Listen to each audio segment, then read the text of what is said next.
Robert,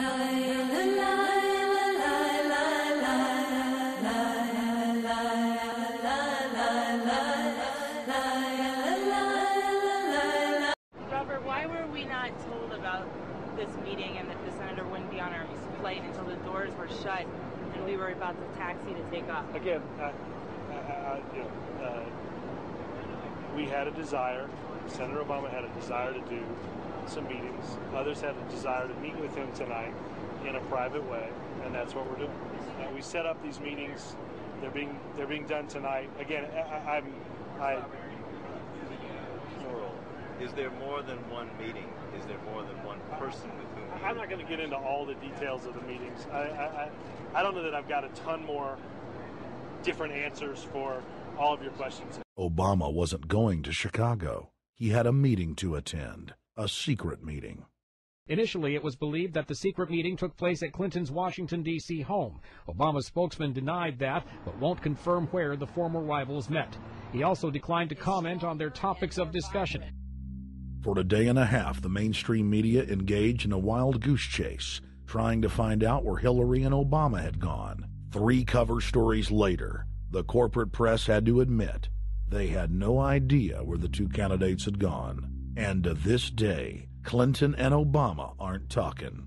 Plenty of sources knew about this meeting, told us and others that it was at Hillary Clinton's house, but clearly it wasn't.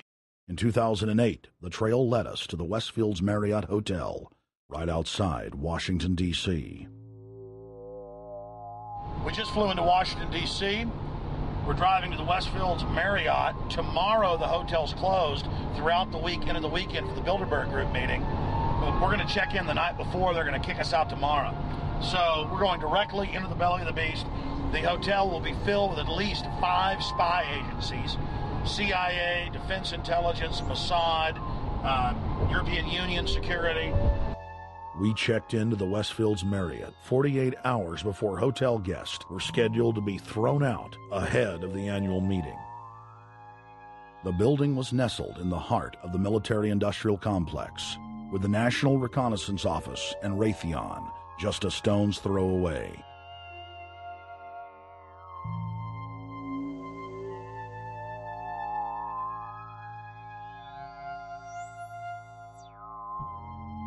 The plan tonight is to try to not get arrested, dodge the security, get in there, get some footage of the elite arriving in the morning, because some arrive before they officially lock it down, and then getting out of the building.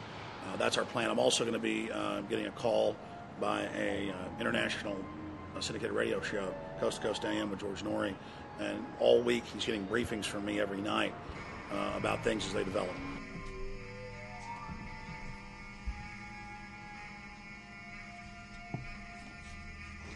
George, we're sitting here in the room. As the phone rings with your producer, Tom Danheiser, to put me on, the fire alarm goes off. So everybody is exiting the building. I know this is a setup. They timed it exactly when this happened. Open the door. I want them to hear the fire alarm. Open the door. I want people to hear this live to the 16 million people listening.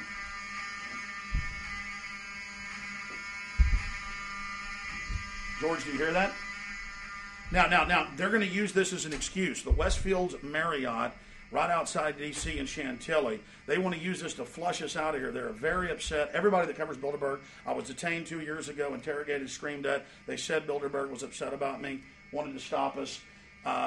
This is guaranteed. Everywhere we go, we're followed. We have another hotel across town as a base of operations. They were there questioning us, getting in our faces. We're being followed everywhere. I need everybody's support right now. I pray to God they don't try to set me up. They may have tried to concoct this as some way to say, look, they didn't leave during a fire drill, assessing me knowing I would stay and do the interview. But again, the moment the phone rang with Tom Danheiser, the moment the phone rang, the guys answered it, I'm standing there, the alarm goes off. It's going off right now. The guests are exiting the hotel out there. Of course, there's no fire. This is just absolutely insane. I noticed, too, that there was over 100 security people here today, but tonight we got back and it was a total ghost town, and this is what's insane. We have a security guy walk up to us 30 minutes ago, about 25 minutes ago, before this happened, and said, "What are you guys doing?" We said, "We're just walking around checking out the artwork in the hotel," which we actually were admiring, but we were also going around getting some footage. And they said, "Well, no cameras allowed." We said, "Fine." And then he said, yeah, we had somebody do a fire alarm a few weeks ago, and me and Rob, my camera guy, were on. Why is he telling us about a fire alarm? I forgot that part, George. These bastards have done this. I don't know how. They're planning to try to set us up or something, but this is incredible. We are here in the middle of this right now, George.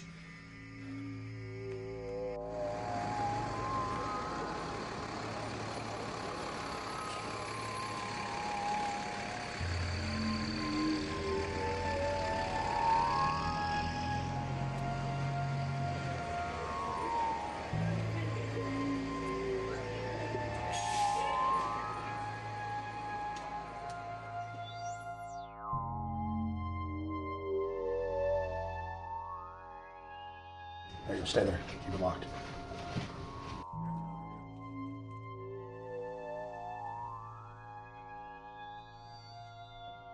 Let's go. Let's get out of here now, Richard. Don't screw around anymore. We got out of here on exactly the right time. Is this the way out? Yeah.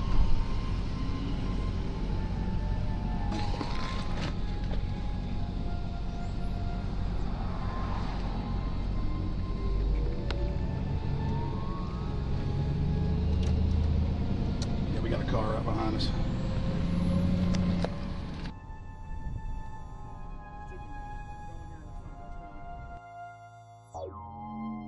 We made about, what, 5 turns and 6 turns, the same car's following us.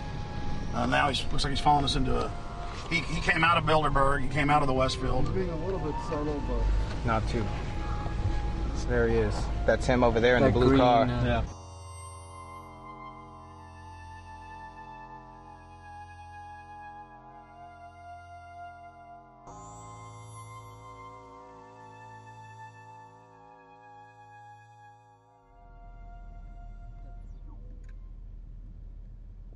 We're headed back to the Marriott here in Chantilly, Virginia, the scene of Bilderberg 2008. We successfully infiltrated the last day and a half inside, got out with some great stuff. We've been tailed, and now we're going back to cover the dignitaries, the elitists, as they arrive. And right now is the prime time for them to start arriving for the next 3 or 4 hours. We took about a 30-minute break. I'm sure we missed a few, but it doesn't matter. Because we've got scores of people that just organically are listeners, info warriors that are out here taking action. And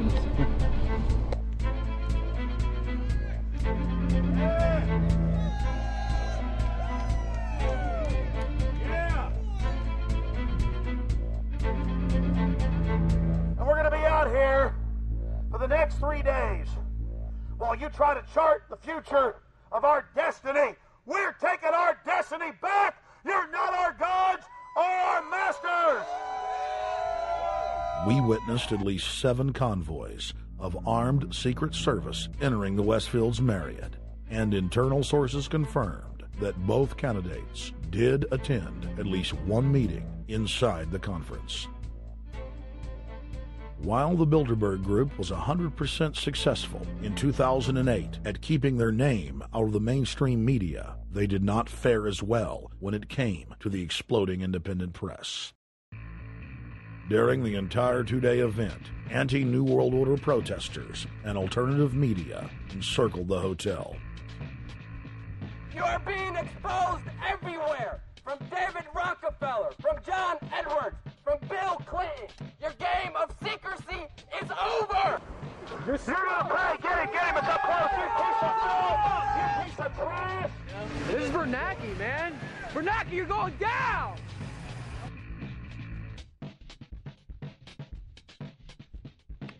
Obama, we know you're here, Obama. You cleared your schedule for the next 3 days. We know you're in Virginia. Arch criminals! New World Order scum! We are not your slave scum! Brave Americans came from all over the United States and bullhorned the main conference hall at close range as the global power brokers schemed inside. You are criminals!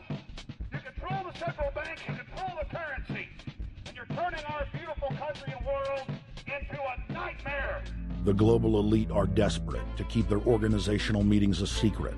They are keenly aware that if the population discovers that policy is being developed covertly by powerful special interest, the people will revolt. It is our duty to expose these criminals It's a criminal act under federal law for federal officials to have private meetings to discuss world policy with non-federal workers. So everybody from the State Department, Treasury Department, White House, Defense Department, and others who show up, as they always do, they're committing a criminal act simply by being here to attend a secret meeting with officials from other countries to discuss U.S. policy in the world. So literally it's a criminal act. And every newspaper, every broadcaster has a patriotic duty to expose these scum and the evil they project. La, la, la.